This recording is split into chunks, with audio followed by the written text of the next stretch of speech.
Buongiorno a tutti, io sono Samuela, benvenuti sul mio canale Il Sentiero dei Tarocchi.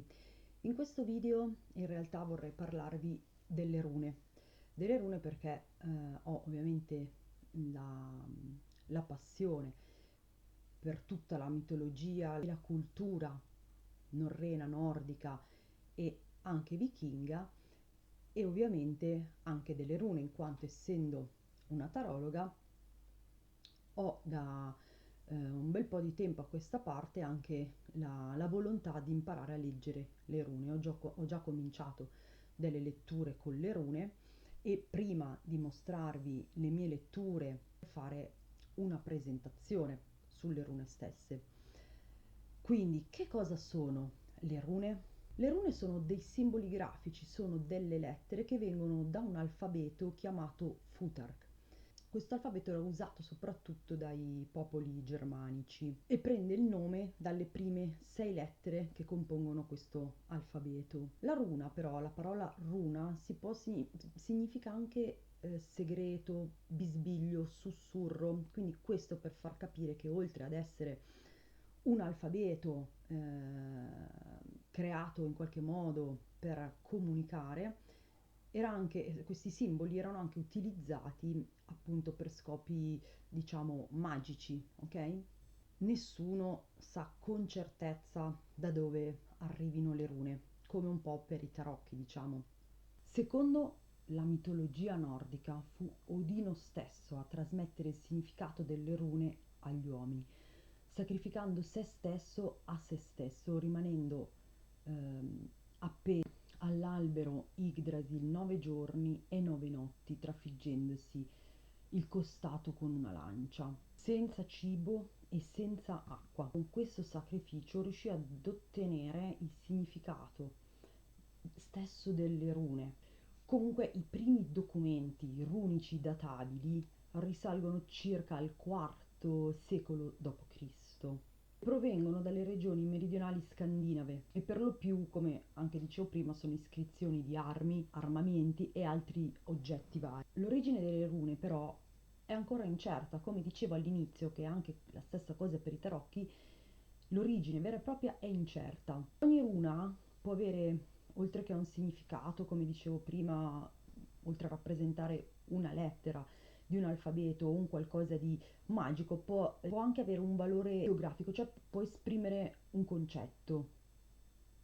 Nella tradizione nordica le rune hanno un significato molto importante, è una componente essenziale che sta alla base di tutto. E questo, diciamo, l'influsso originario di tutte le cose viene chiamato orlog, che significa legge primordiale, quell'intreccio di avvenimenti passati che vanno in qualche modo ad influire sui nostri avvenimenti presenti e quindi anche futuri. Diciamo che la definizione di questo concetto, di questa spiegazione in una parola è definita appunto orlog.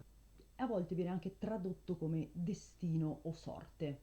Gli studiosi delle rune volevano attribuire alle rune stesse un significato e associarle a dei personaggi biblici religiosi, proprio per andare proprio a soppiantare totalmente l'origine e l'utilizzo, sì, l'origine pagana di questi simboli, di queste rune, di questo alfabeto. Nei secoli successivi ovviamente sono state fatte delle ipotesi più attendibili, cioè che le rune possano derivare dall'etrusco e quindi di origine italica o dal greco. Di Futhark ci sono vari tipi di Futhark, c'è l'Elder Futhark che è il Futhark più antico, diciamo, era usato più o meno fino al VII secolo ed è composto da 24 lettere, simboli, rune, ok?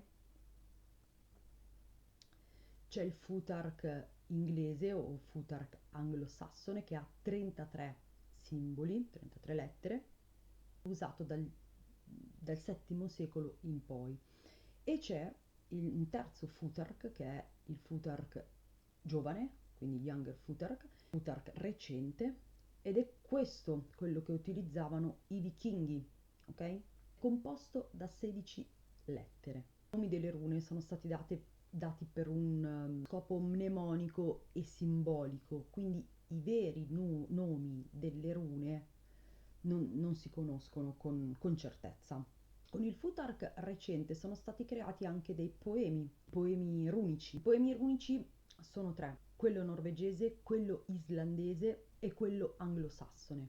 Il Codex Runicus è l'unico manoscritto ritrovato in cui ci sono 200 pagine scritte con le rune e risale credo intorno al 1300. Tutto il resto era scritto comunque in latino. Questo perché il Futhark non veniva usato per scrivere cose lunghe. La maggior parte dei ritrovamenti runici, infatti, fu ritrovato su sassi, pietre, metalli. Le forme delle rune, come avete visto a inizio video, sono molto spigolose, di forme semplici, proprio per essere incise su queste materie, quindi su delle pietre, su dei metalli o sul legno anche, quindi non erano molto arrotondate, curve o elaborate, quindi molto semplici con linee spigolose. Non avevano un ordine di scrittura, si poteva leggere da sinistra a destra, da destra a sinistra, dall'alto in basso, dal basso verso l'altro e così via. Parole non avevano spazi, ma tra una parola e l'altra venivano usati dei punti, o un punto o due puntini, proprio per dare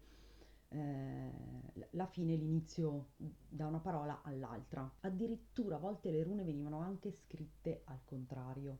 Poi le rune erano quasi sempre colorate di rosso, se voi andate a vedere. Poi magari metto anche qualche foto a fine video.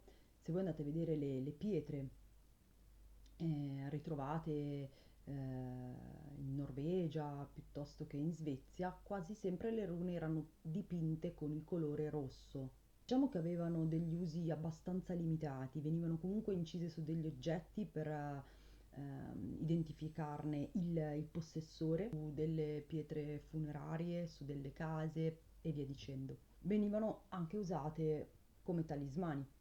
Nel Medioevo invece venivano utilizzate anche per decorare edifici o per delle transizioni commerciali. Bene, spero che questo video vi sia piaciuto.